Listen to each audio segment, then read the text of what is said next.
অনেক হয়ে গেছে। এইবারে আমার কেন্দ্রীয় সরকারের কাছে একটা অনুরোধ, যে নেতাজির মৃত্যু সম্বন্ধে যে মিথ্যে খবর প্রচারিত হয়েছিল সেই সময় এবং আজও মানুষের মনে সেটাকে গেঁথে বসিয়ে দেওয়া হয়েছে যে তাই হকুতে বিমান দুর্ঘটনায় নেতাজির মৃত্যু হয়েছে, সেটা সর্বৈব মিথ্যা। এবং সেটা প্রমাণিত হয়ে গেছে নেতাজির উপর যারা সমস্ত রিসার্চ করেন তাদের রিসার্চেতে।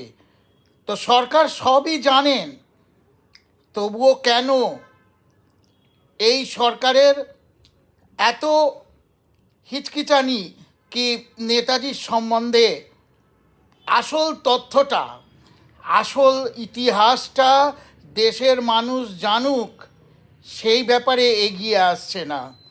আমাদের অনেক আশা ছিল এই সরকার, এই যে অকংগ্রেসী সরকার, সেই অকংগ্রেসী সরকার অন্তত পক্ষে নেতাজিকে নিয়ে একটা সঠিক সিদ্ধান্তে আসতে পারবে। আর রইল পশ্চিমবঙ্গবাসী বা বাঙালি, নেতাজি বাঙালি ছিল, এটা সত্যি খুবই ভাবতে খারাপ লাগে যে কোনো বাঙালিরই নেতাজি সম্বন্ধে কোনো আগ্রহ নেই। নেতাজির সম্বন্ধে বাঙালিদের ধ্যান ধারণা অনেক কম। তারা ওই স্কুলের পাঠ্য বইয়েতে জওহরলাল নেহেরু তৈরি করে দেওয়া যে ইতিহাস সেইটুকু একটুখানি জেনেছে বা পড়েছে, তাদের কোনো আগ্রহই নেই।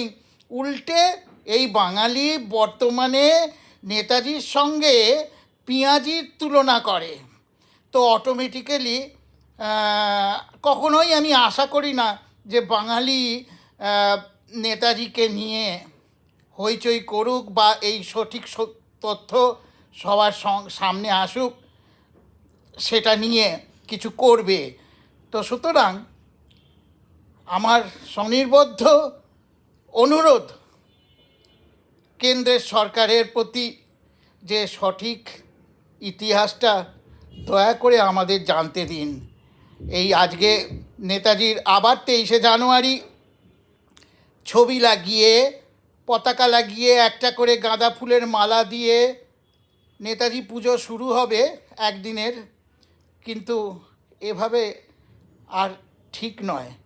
সঠিক তথ্যটা, সঠিক ইতিহাসটা জানতে দিন প্লিজ। নমস্কার।